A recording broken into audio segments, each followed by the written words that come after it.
सपनों की दुनिया में ले जाती है। पर याद आते हैं नानी दादी के वो किस्से जो आजकल नहीं आते हम बच्चों के हिस्से। ये क्या, आप उदास हो गए? प्यारे साथियों, आप कौन सी दुनिया में खो गए? उदास ना होइए, थोड़ा सा मुस्कुराइए। आज हम आपको एक कहानी सुनाएंगे। थोड़ा सा हंसेंगे, थोड़ा सा हंसाएंगे। हमारी कहानी आपको थोड़ा सा गुदगुदाएगी और आपके चेहरे से उदासी भगाएगी। नमस्कार, मैं कशिश और मैं जितेश ले चलते हैं कहानियों की दुनिया में। राजा और मंत्री दोनों बागों में अकेले घूम रहे थे। राजा ने पूछ लिया, मंत्री जी, यह बताओ कि सबसे ज्यादा बुद्धिमान किस वर्ग के लोग होते हैं? कर्मचारी, योद्धा या व्यापारी? मंत्री ने कहा, एक किस्सा सुनाता हूँ। आप इसे सुनकर स्वयं ही समझ जाएंगे किस वर्ग के लोग ज्यादा बुद्धिमान होते हैं। एक बार बादशाह अकबर ने भी बीरबल से यही सवाल पूछा था। बीरबल ने जवाब दिया, व्यापारी। इस पर अकबर ने कहा, मैं परीक्षा लूंगा। अकबर ने बारी बारी से एक कर्मचारी, एक योद्धा और एक व्यापारी को बुलाया। अकबर ने कर्मचारी से कहा, मुझे तुम्हारी दाढ़ी चाहिए, बताओ कितने में दोगे?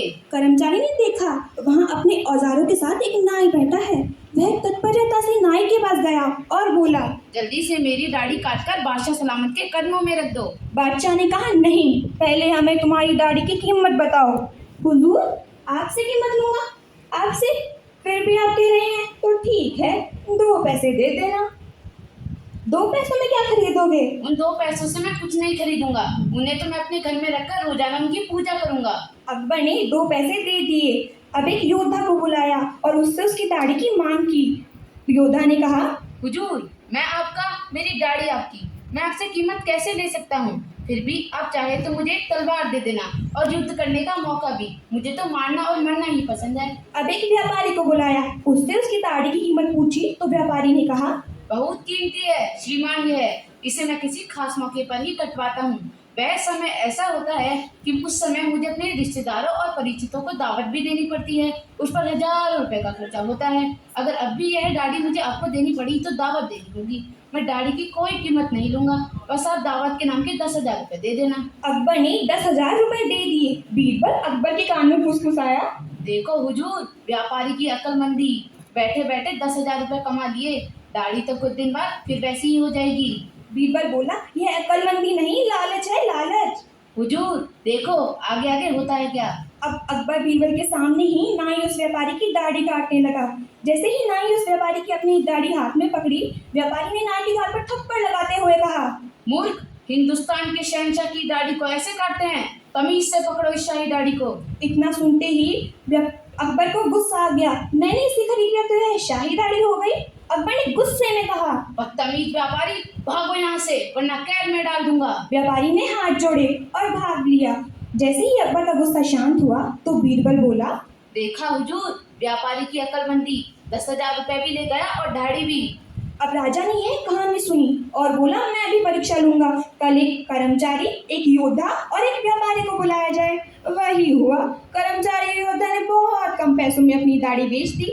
अब जब व्यापारी की बारी आई तो उसने अपना हिसाब लगाकर कहा, हुजूर सिर्फ 1 लाख रुपए दे दीजिए। राजा ने कहा, ठीक है, 1 लाख रुपए दे दूंगा, पर किसी ने तुम्हें रोक दिया या किसी कारण से तुमने खुद ही दाढ़ी देने से मना कर दिया तो?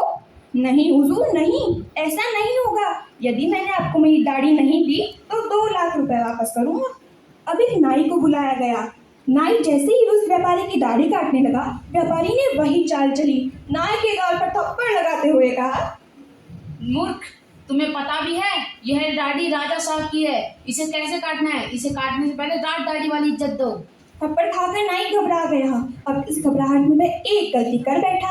अब इस गलती पर व्यापारी उसे थप्पड़ मारने को हुआ तो राजा ने तुरंत हस्तक्षेप किया, व्यापारी को रोक दिया और नाई से बोले, नाई महाशय, तुम्हें पता भी है यह दाढ़ी मैंने 1 लाख रुपए में खरीदी है।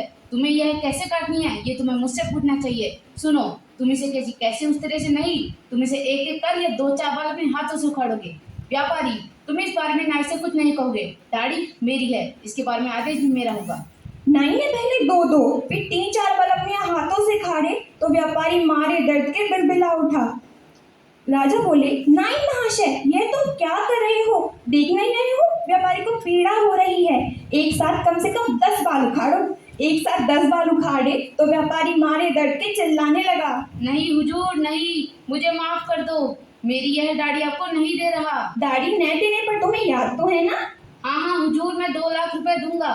अब राजा के खजाने से 1 लाख रुपए निकले थे, अब वहाँ पर 2 लाख रुपए वापस आ गए। बाद में मंत्री बोला, वाह राजा साहब, आपने यह प्रमाणित कर दिया कि बुद्धि किसी अन्य वर्ग में नहीं, केवल हमारे राजा साहब में है। नहीं मंत्री जी नहीं, साबित यह नहीं हुआ कि बुद्धि किसी वर्ग में नहीं, किसी जाति में नहीं, आदमी के स्वभाव में होती है।